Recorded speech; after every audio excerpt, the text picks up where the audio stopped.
loob ng Kabanata 31 hanggang 45.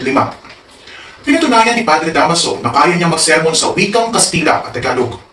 Natanto naman ni Padre Manuel na ang pambungad na pananalita ni Padre Damaso ay higit na mahusay kaysa sa kanyang binigkas na sermon kahapon. Sinabi ni Padre Damaso na kanyang binitiwan ang mga pananalita ng Diyos upang maging kapaki-pakinabang na tulad ng isang binhing umuusbong at lumalaki sa lupain ng banal na si Francisco. Ang mga bahaging ito ng sermon ay ipinahayag ni Padre Damaso sa wikang Kastila, kaya hindi maintindihan ng mga Indio. Lumilihis na si Padre Damaso sa sermon niya sapagkat puro na ito panunumbat, sumpa at pagtutungayaw.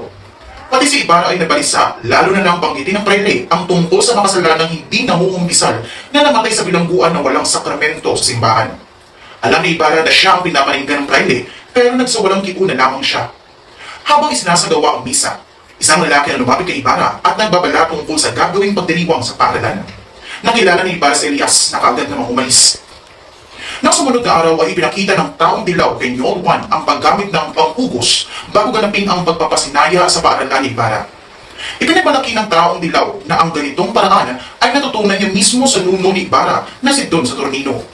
Hinangaan ito ni Nyoel Juan at pinuri ng mga tao sa paligid. Sinimulan na ni Padre Salve ang seremonya at nagsibabaan ang lahat ng importanteng tao upang sumaksi. Isa sa mga taong naroon sa okasyon ay si Elias na hindi nawawala ang tingin sa taong dilaw. Eksaktong pagbaba ni Ibarra ay humulagpos ang lubig mula sa kalo at kasabay nito ay ang pagkagiba ng balangkas. Napuno ng alikabukang paligid at nang mawala ito, ang taong dilaw ang napatay, hindi si Ibarra. Nang sumunod na araw, naging panauwi ni Ibarra si Elias. Pinayuhan ni Elias si Ibarra na mag-ingat sapagkat nagkalat ang kanyang mga kaaway. Sinabi rin ni Elias ang pagkatuklas niya sa balak ng taong dilaw na patayin si Ibarra sa araw ng pagpapasinaya sa kanyang bahay paaralan.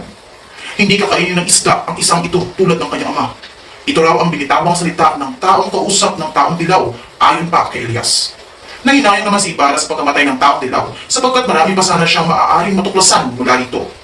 Ito hindi naman silang ayunin ni Elias dahil tiyak niyang makaliligtas din ito sa hukuman dahil sa kabulagan ng hustisya sa bayan. Nagkaroon ng interes si Ibarra sa pagkatao ni Elias. Napako ang kanilang usapan tungkol sa paniniwala sa Diyos. Nagalitan akong maniwalang lubos sa Diyos sapagkat nawala na ako ng tiwala sa Diyos. Wika ni Elias. Kalaunan ay nagpaalam na rin si Elias at nangako ng katapatan kay Ibarra. Magkakaharap na nanananghalian ang mga kilala at mayayamang tao sa bayan ng San Diego. Nasa magkabilang Sa kabanatang ito, ipinapakita ang mga kasinungalingan at mga masamang gawain ng ilang mga pari, tulad ni Padre Damaso.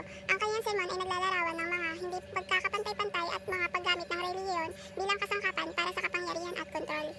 Ang aral na aking natutunan sa kabanata 31 hanggang 45 ng Noli Me Tangere ay puno ng mahalagang aral at tema na nagbibigay ng malalim na pag-unawa sa mga isyu ng panahon.